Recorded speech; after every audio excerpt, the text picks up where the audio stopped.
Le 22 mars dernier, l'AFM est la première association à but non lucratif à obtenir le statut d'établissement pharmaceutique.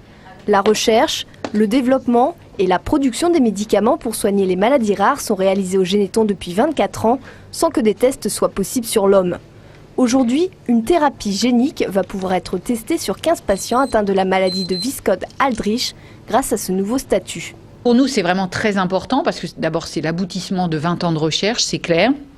Que ces recherches, il y a 20 ans, on les menait en bout de paillasse.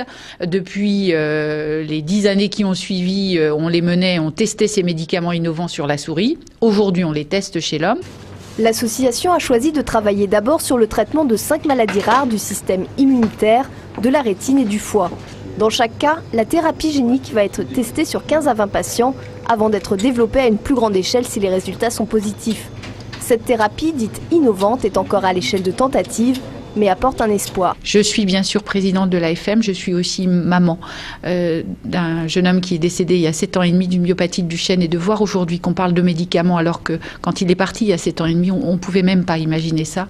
Donc c'est vraiment un espoir pour l'avenir, un espoir pour toutes ces familles que je représente, et 1000 fois merci à ceux qui ont permis cela.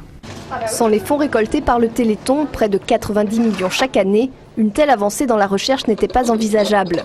L'AFM souhaite par la suite étendre ses recherches et ses tests sur les hommes à d'autres maladies rares.